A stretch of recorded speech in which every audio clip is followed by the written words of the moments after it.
என் கருவை உடைய கண்கள் கண்டது. என் அவயவங்களில் ஒன்றும் இல்லாத போதே அவைகள் அனைத்தும் அவைகள் உருவேற்படும் நாட்களும் உம்முடைய புஸ்தகத்தில் எழுதியிருக்கிறது. ஹல்லேலூயா. சங்கீதக்காரன் தாவீது ஆண்டவருக்கு முன்பதாக நின்று சொல்லும்போது என் கருவை உடைய கண்கள் கண்டது. அதே அடையாளத்தை நீங்க ஃபுல்லாக வாசிச்சு பார்த்தீங்கன்னா தெரியும். உடைய ஆவிக்கு மறைவாக நான் எங்கே போவேன்? ஆண்டவருக்கு முன்பாக நம்ம மறைந்திருக்கவே முடியாது. நம்ம பாதாளத்துல போய் படுக்கை போட்டாலும் அங்கேயும் ஆண்டவர் இருக்கிறார். ஹல்லேலூயா. தாவீது சொல்றாரு, நான் உருவாகும் முன்னமே என்னை அறிந்திருக்கிறேன், என்னை பார்த்திருக்கிறேன், என் கருவை உடைய கண்கள் என்ன செஞ்சு கண்டது. நல்லா ஒன்று சொல்ல, நம்ம என்ன வேலை வேணாலும் செய்யலாம், எங்க வேணாலும் போகலாம். ஆனா கர்த்தர் நம்ம கருவில் உருவாகும் முன்னமே நம்மை பெயர் சொல்லி அழைத்து தேர்ந்தெடுக்கிறார். ஹல்லேலூயா. நம்ம மேல ஒரு தரிசனத்தை ஆண்டவர் வைத்திருக்கிறார். ஹல்லேலூயா. எல்லாரும் சேர்ந்து இன்னைக்கு ஆண்டவர் நம்ம என்ன நோக்கத்தோடு ஆராதிக்கிறோம்னா, தாயின் கருவில் உருவாகும் முன்னே என்னை பெயர் சொல்லி அழைத்தேன். இதுதான் இன்னைக்கு என்னோட ஆராதனையில ஒரு கருப்பொருள்னு வச்சுக்கலாம். இதை வச்சுதான் இன்னைக்கு ஃபுல்லாவே நம்ம ஆராதிக்க போறோம். எதை வச்சு? என்னை பெயர் சொல்லி அழைத்து தாயின் கருவில் உருவாகும் முன்னே என்னை தெரிந்து கொண்டேன், என்னை பிரித்து. இன்னைக்கு 30 வயசு, 40 வயசு, 50 வயசு, 60, 70 வரைக்கும் என்ன செய்யணும் இருக்கிறோம். ஹல்லேலூயா. 70 வருஷமா, 50 வருஷமா, 40 வருஷமா நம்ம என்னென்னமோ பண்ணியிருப்போம். நம்முடைய செயல்பாடுகள் எல்லாம் என்னென்னமோ இருந்திருக்கும். குடும்பத்தில் பிரச்சனைகள், போராட்டங்கள், கவலைகள், சந்தோஷம் இருந்திருக்கும், என்னமோ இருந்திருக்கும். ஆனா எல்லாவற்றிலும் மாறாம இருந்ததுன்னா நம்முடைய ஆண்டவர் மாற்றலாம். ஹல்லேலூயா. அதை நினைவுக்கு வந்து ஆண்டவருடைய சமூகத்தில் இன்னைக்கு அவரை நாம் ஆராதிக்க போறோம். எல்லாருக்கும் தெரிந்த ஒரு பாடலை பாடி நாம் தேவனை மகிமைப்படுத்துவோம். ஹல்லேலூயா.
இருக்கும்போது ஃபர்ஸ்ட் குழந்தைக்கு பாப்பாவுக்கு 18 வயசு, நான் சலோமிக்கு டாக்டர் சொன்னா சின்ன வயசு பொண்ணு, நார்மலாக டெலிவரி ஆகாது, நீங்கள் ஊட்டி போங்க. என்னோட ஃப்ரெண்டு சொன்னான் ஃபர்ஸ்ட் டெலிவரிக்கு 80,000 ரூபாய் நான் செலவு பண்ணேன். சொன்னேன் 1 லட்சம் ரூபாய் நீ ரெடி பண்ணி வச்சுக்கோ.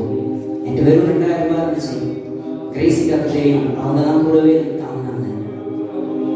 ஃபர்ஸ்ட் டெலிவரிக்கு எனக்கு எவ்வளோ செலவுனா, காலையில் 5 மணிக்கு கிரேசிக்காக கூப்பிட்டு தம்பி உன் மனைவிக்கு போய் ஒரு 4 இட்லி வாங்கிட்டு வந்து கொடுனாங்க. அவ்வளோதான் என் செலவு.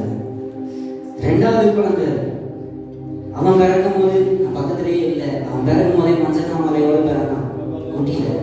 அவனுக்கு எவ்வளோ செலவாயிருக்குன்னா கிட்டத்தட்ட ஒரு 2,000 ரூபாய். அதான் அப்பா செலவு பண்ண, ஏன் செலவு கிடையாது. 3வது குழந்தை, நான் என்ன சொல்றேன்னு உங்களுக்கு புரியும்.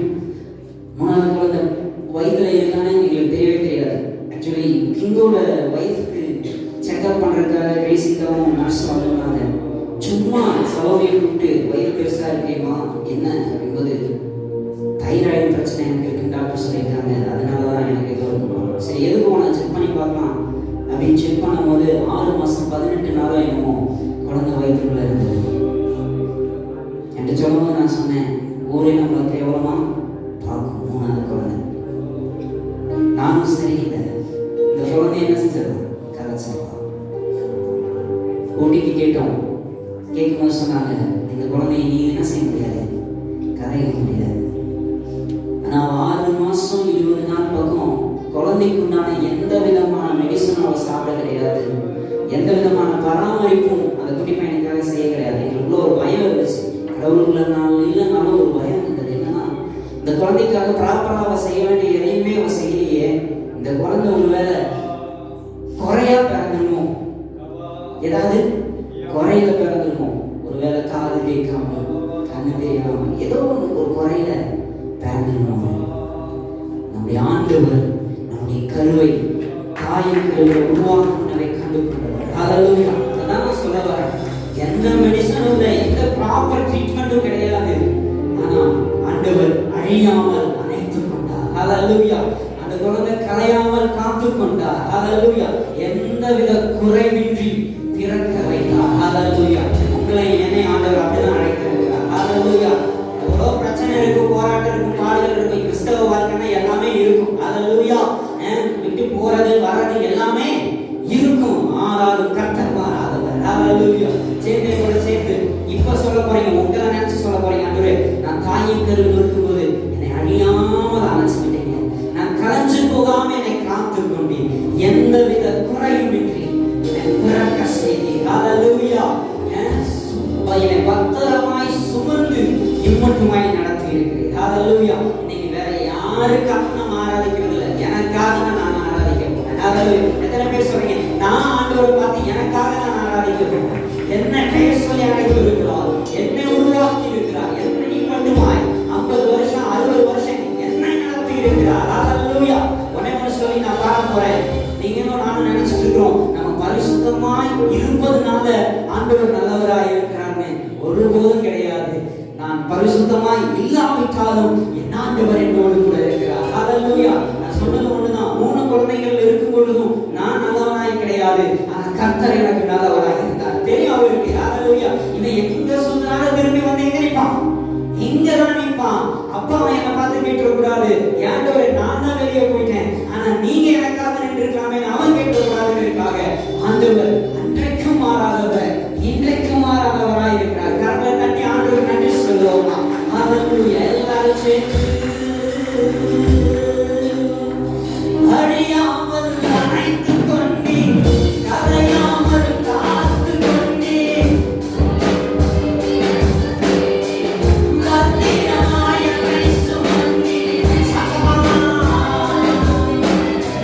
பத்திரமாய் என்னை சுமந்தீர்,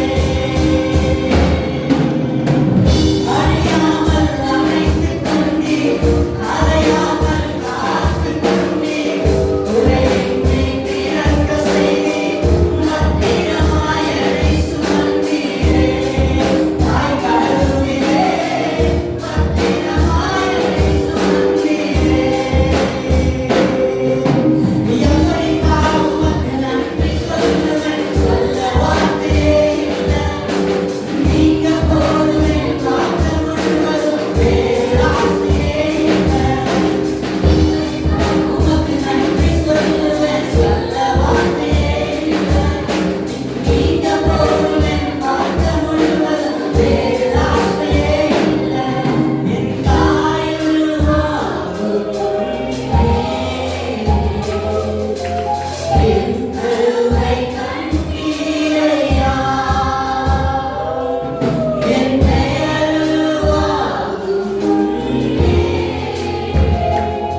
என் பேரு வாழும் முன்னே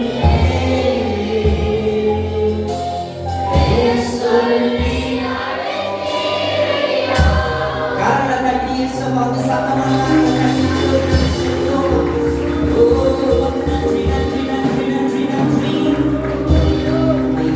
சொல்லி அழைத்ததையும் எதற்காக அப்படி நம்மை அவரை மகிமைப்படுத்துவதற்காக. ஹல்லேலூயா. எல்லாரும் எழும்பி நின்று ஒரு பாடலை பாடி நாம் தேவநாமத்தை மகிமைப்படுத்தலாம். எல்லாரும் உற்சாகமாய் நம்மை அழைத்ததையும் நம்மை தாய்க்கரில் உருவாகும் முன்னே பெயர் சொல்லி அழைத்தவரை நாம் சேர்ந்து நம்ம பாடி நாம் தேவநாமத்தை மகிமைப்படுத்துவோம். ஹல்லேலூயா. ஜீசஸ்.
துதிப்பதற்காக எங்களை அழைத்தீர்.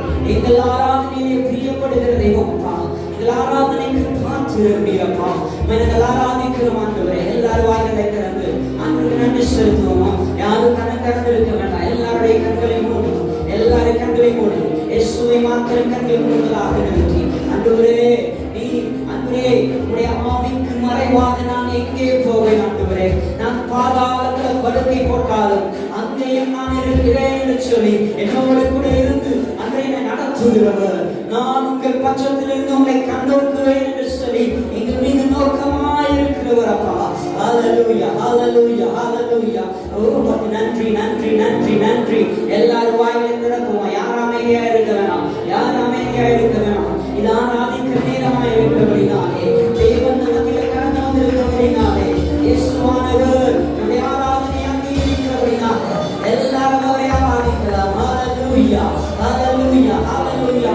என்னை போக்கிலும் வரத்தும் என்னை நடத்துகிறவர், என் பாதங்களில் இருக்கிறாதபடிக்கு என்னை நடத்துகிறவர், என்னை போஷிப்பவர், என்னை பாதுகாக்கிறவர், என்னை விடுத்து நிற்கிற தேவனீர் ஆண்டவரே. ஹல்லேலூயா, ஹல்லேலூயா.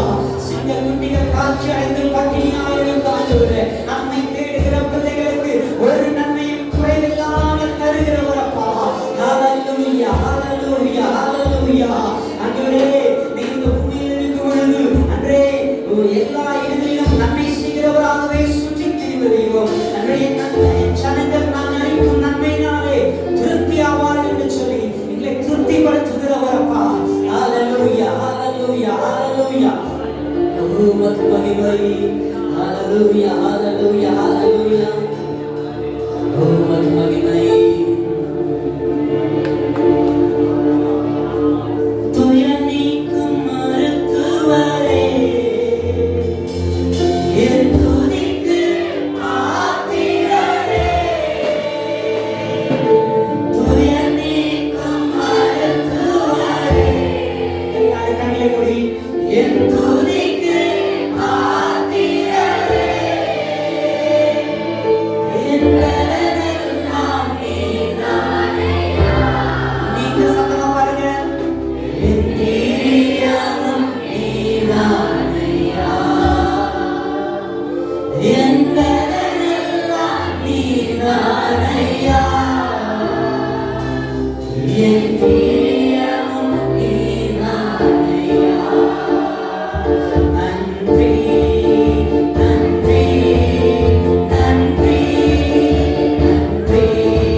ஹalleluya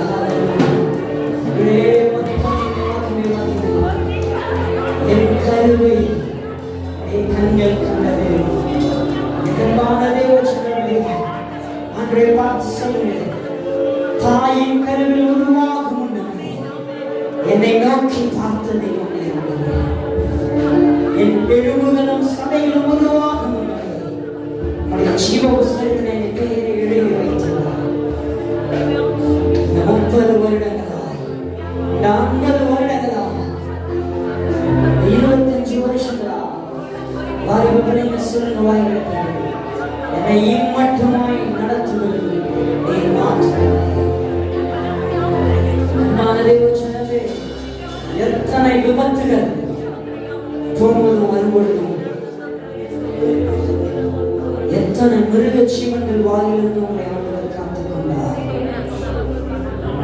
எத்தனை இடங்கள்ல நீங்க விழுந்திருப்பீங்க.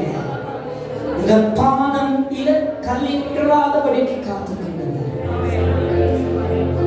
உங்களுக்கும் எனக்கும் வந்த பிரச்சனைகள் நம்மளை எப்பவோ விழுங்கி போட்டிருக்கும்.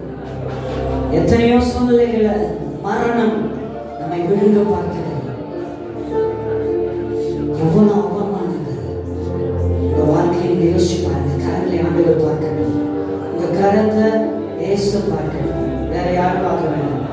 ஆண்டவர் பார்க்கக்கூடிய கரங்களை எடுத்து ஆண்டவரே எனக்கு வந்த பிரச்சனை, எனக்கு வந்த போராட்டம், எனக்கு வந்த நிந்தனைகள், அவமானங்கள், என்னை மேற்கொண்ட விபத்துகள், நான் இன்னைக்கு இங்க நிற்கிறேன்னா என்னுடைய கருவை நீர் கண்டதினாலே, நான் தாயின் கருவில் உருவாகும் முன்னமே என்னை நீ பார்த்ததினாலே. எத்தனை பேர் சொல்ல முடியும்? வாயை திறந்து சொல்லுங்க. 30 வருஷமா எனக்கு இயேசு யாருன்னு தெரியாது. ஆனாலும் கர்த்தர் உன்னை கைவிடலையே. என்னுடைய 34வது வயசுல நான் ரட்சிக்கப்பட்டேன். அப்ப 34 வருஷம் ஆண்டவர் உன்னை பார்க்கவில்லையா? பார்த்திருக்கிறார். உன்னை கைவிடல, உன்னை சுமந்து நடத்தி இருக்கிறார்.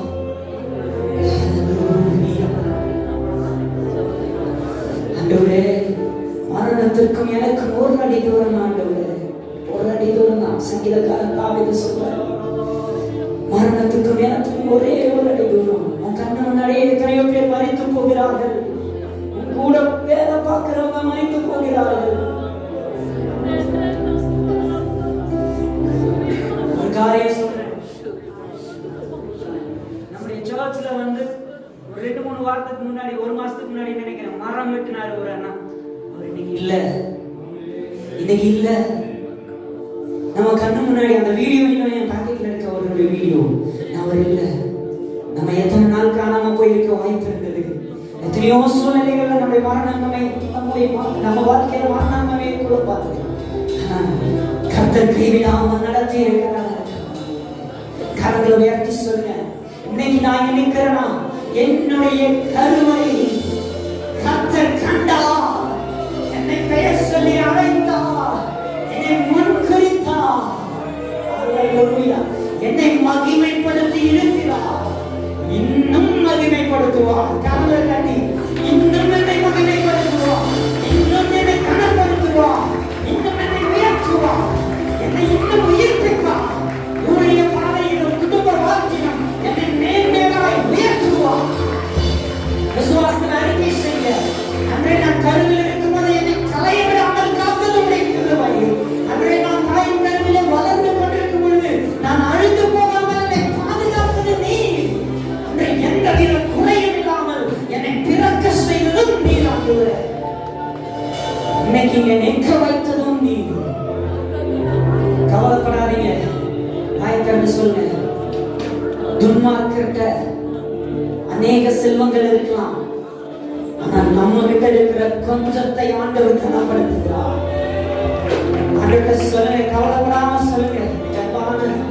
சகோதரனே சகோதரியே, நான் இன்னைக்கு சும்மா வரல. உண்மையோட 1 மாசமா ஜோம் பண்ணி ஆயத்தமாயி தைரியமா கட்டணும்னு நான் நினைக்கிறேன். மனுஷனுக்காக இல்ல, கர்த்தருக்காக கட்டணும்னு நான் சொல்றேன். துன்மார்க்கரின் செல்வ திராட்சையை பார்க்கிலும் உன்னிடத்திலும் என்னிடத்திலும் இருக்கிற கொஞ்சம் நல்லது என்று சொல்லி ஆண்டவர் சொல்கிறார். உன்னுடைய நீதியை ஆண்டவர் சனை கட்ட விரும்புகிறார். நீ எதனால் நினைச்சிருக்கலாம், ஆண்டவரே என்னுடைய நீதி வெளிப்படல, என்னுடைய நியாயங்கள் வெளிப்படல, ஆண்டவரே எனக்கு உண்டான கனம் எனக்கு கிடைக்கவில்லை, என்னுடைய ஊழியத்தின் மேன்மை எனக்கு விளங்கவில்லை, என்னுடைய குடும்ப வாழ்க்கையில் எனக்கு சமாதானம் இல்லை, சந்தோஷம் தான். 30 வருஷமா கணவன் மனைவியா நான் வாழ்ந்துட்டேன், 50 வருஷமா நான் வாழ்ந்துட்டேன்.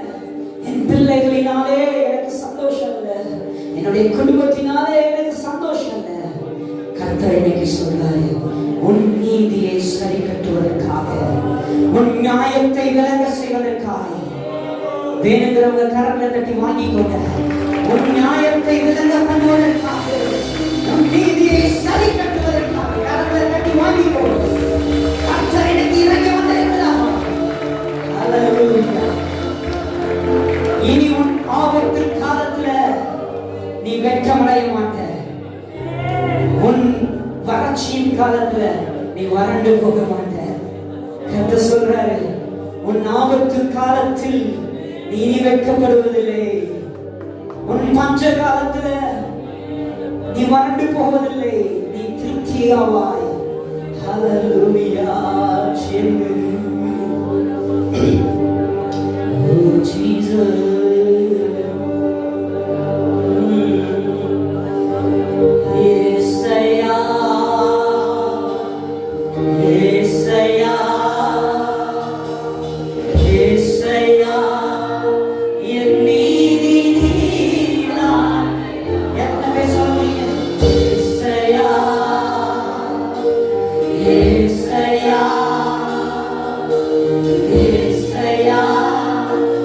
Me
எந்த சத்தமும் வேண்டாம்.